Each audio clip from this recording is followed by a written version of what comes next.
कहानी की शुरुआत होती है जॉन गैरेटी और उसके परिवार से, जो ग्रीनलैंड के एक अंडरग्राउंड बंकर में रह रहे हैं। कॉमेट की धरती से टकराने के पूरे 5 साल बीत चुके हैं, लेकिन दुनिया अब पहले जैसी नहीं रही।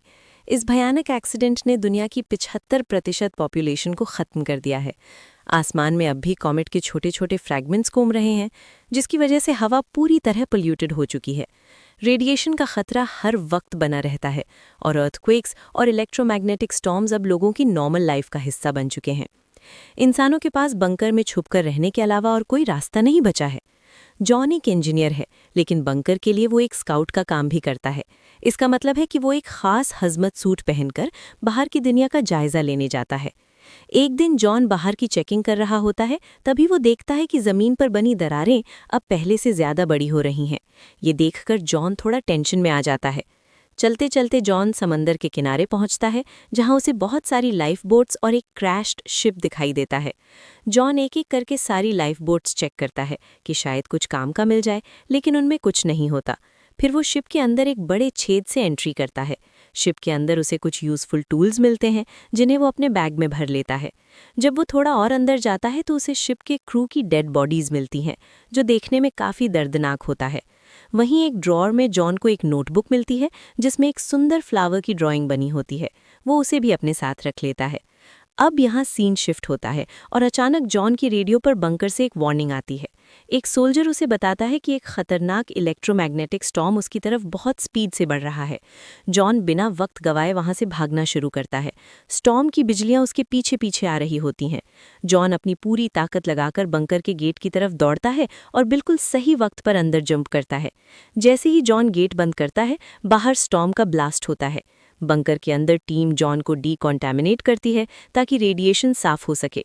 जॉन वहां बैठकर काफी शॉक में होता है, क्योंकि वो मौत के बहुत करीब था। आइए और आगे देखते हैं क्या क्या होता है।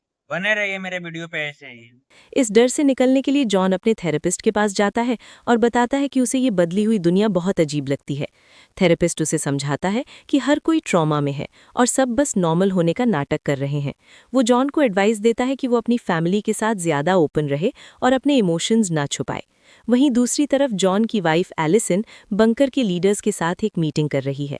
मीटिंग का माहौल काफ़ी टेंस है, क्योंकि रिसोर्सेज खत्म हो रहे हैं। मीटिंग के बीच एलिसन को एक नोट मिलता है कि जॉन सेफली वापस आ गया है, जिससे वो थोड़ा रिलैक्स फील करती है। मीटिंग में डॉक्टर अमीना बताती हैं कि कॉमेट ने जो क्रिएटर बनाया था, वो एरिया शायद रहने लायक हो सकता है। उस क्रिएटर की डेप्थ इतनी है कि वहाँ पोल्यूटेड एयर नहीं पहुँचती, और उसका शेप रेडियो एक्टिव स्टॉर्म्स को रोकता है।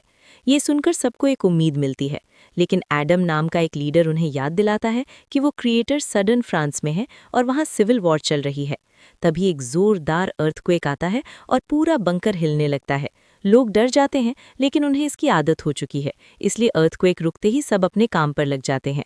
डॉक्टर अमीना कहती हैं कि टेक्टोनिक प्लेट्स फिर से शिफ्ट हो रही हैं और अर्थक्वेक्स अब पहले से ज़्यादा आएंगे। इस मीटिंग में एलिसन सबको बताती है कि उन्हें बाहर से एक डिस्ट्रेस सिग्नल मिला है और हमें उन रेफ्यूजीज़ की मदद करनी चाहिए। लेकिन एडम इसके खिलाफ है। उसका कहना है कि बंकर में ना जगह है और ना ही खाना, ऊपर से बाहर के लोगों से बीमारी फैलने का खतरा है। एलिसन जिद करती है कि हर डिसीजन वोट से होना चाहिए। वोट होता है और ज़्यादातर लोग एलिसन का साथ देते हैं।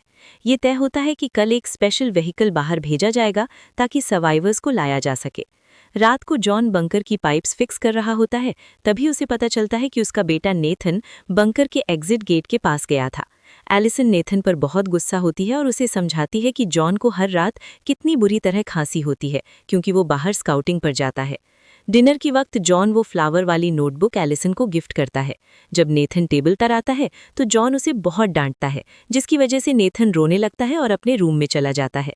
जॉन और एलिसन थोड़ी देर डांस करते हैं, लेकिन एलिसन जॉन की खांसी सुनकर फिर से परेशान हो जाती है।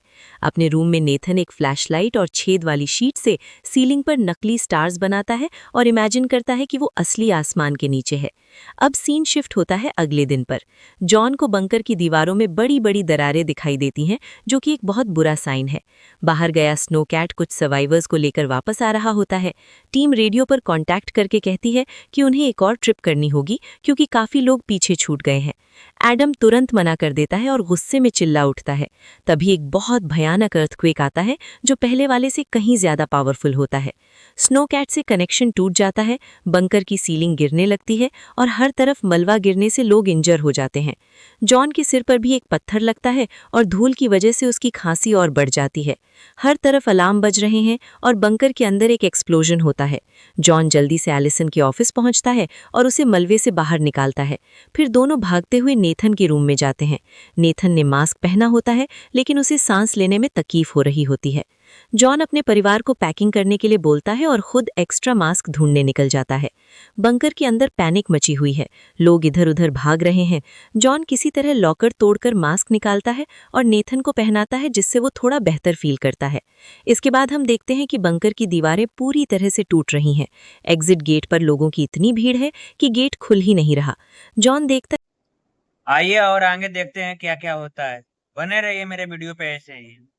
है कि वहां से निकलना इम्पॉसिबल है, इसलिए वो अपने परिवार को ईस्ट टनल की तरफ ले जाता है। वहां पहुंचकर उन्हें पता चलता है कि टनल कोलैप्स हो चुकी है, लेकिन उनके पास और कोई रास्ता नहीं है। इसलिए जॉन सबको मलबे के नीचे से रेंगकर पार करने को कहता है। ये काफी खतरनाक होता है क्योंकि मलबा कभी भी उन पर गिर सकता है। इसी तरह वो टनल क्रॉस करके दूसरे डोर तक पहुंचते हैं।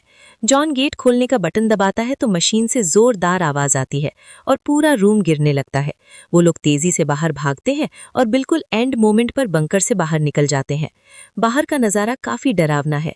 जमीन से पानी के गीजर्स निकल रहे हैं। इस भगदड़ में नेथन खो जाता है। जॉन और एलिसन उसे ढूंढने के लिए पीछे भागते हैं और देखते हैं कि नेथन गिर चुकी डॉक्टर अमीना की मदद कर रहा है।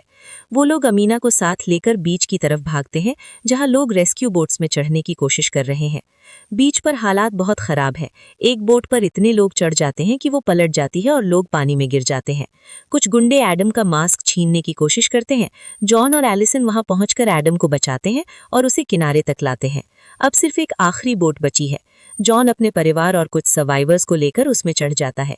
एलिसन चाहती है कि और लोगों को भी लिया जाए, लेकिन पायलट कहता है कि अगर वेट ज्यादा हुआ तो बोट डूब जाएगी। मजबूरी में उन्हें गेट बंद करना पड़ता है और लोग बोट के बाहर लटक कर चिल्लाते रह जाते हैं। तभी एक बड़ी लहर आती है और बीच पर मौजूद सभी लोगों को बहा ले जाती है। जॉन की बोट भी उस लहर से टकराती है, लेकिन पायलट किसी तरह उसे हैंडल कर लेता है और वो लोग समंदर के बीच पहुंच जाते हैं। कुछ देर बाद जॉन एक डिवाइस से हवा चेक करता है और बताता है कि हवा साफ है। अब सब लोग अपना मास्क उतार सकते हैं। सब लोग डिस्कस करते हैं कि कहाँ जाना चाहिए। आइसलैंड तो तबाह हो चुका है, इसलिए वो लोग इंग्लैंड की तरफ निकलने का फैसला करते हैं। रास्ते में बोट का इंजन खराब हो जाता है, लेकिन जॉन अपनी इंजीनियरिंग स्किल्स से उसे ठीक कर देता है। रात को नेथन पहली बार असली स्टार्स देखकर बहुत खुश होता है। इसके बाद सीन शिफ्ट होता है कुछ दिन बाद पर। बोट का फ्यूल खत्म हो जाता है और वो लोग समंदर की आइए और आगे देखते हैं क्या क्या होता है। बने रहिए मेरे वीडियो पे ऐसे ही। लहरों के भरोसे छोड़ दिए जाते हैं। खाना खत्म हो रहा है और सब काफी वीक हो चुके हैं, लेकिन कुछ वक्त बाद बोट किनारे से टकराती है। जब वो लोग बाहर देखते हैं तो पता चलता है कि वो लोग लिवरपूल पहुंच गए हैं। लिवरपूल का काफी हिस्सा पानी में डूबा हुआ है। जॉन चप्पू चलाकर बोट को एक सूखी रोड तक ले जाता है। शहर पूरा सूना लग रहा है। वहां उन्हें कुछ लोग मिलते हैं जो एक छोटी सी सेटलमेंट में रह रहे हैं, लेकिन वो लोग काफी बीमार लग रहे हैं। जॉन को वहां चिल्लाने की आवाज आती है। वो देखता है कि एक भीड़ एक दूसरे बंकर के गेट पर प्रोटेस्ट कर रही है, जिसे आर्म्ड सोल्जर्स ने घेरा हुआ है। एडम वहां जाकर उन्हें बताता है कि वो ग्रीनलैंड का गवर्नमेंट ऑफिशियल है और उसे असाइलम चाहिए। सोल्जर्स उनसे आइडेंटिटी बैजेस मांगते हैं, लेकिन सिर्फ एलिसन के पास उसका बैज होता है। एडम गुस्से में सोल्जर से बहस करने लगता है। तभी एक सोल्जर गोली चला देता है और एडम की वहीं मौत हो जाती है। भीड़ बेकाबू होने लगती है और सोल्जर्स फायरिंग शुरू कर देते हैं। वहीं दूसरी तरफ अचानक आसमान में एक खतरनाक स्टॉर्म दिखाई देता है। लोग डर कर भागते हैं। अमीना और जॉन की फैमिली एक वैन को रोकती है, जिसका ड्राइवर ओबी है। ओबी काफी कड़वा इंसान है। वो पैसे मांगे बिना उन्हें बिठाने को तैयार नहीं होता। जॉन अपनी वॉच उसे दे देता है और वो लोग वैन में बैठकर स्टॉर्म से बच निकलते हैं।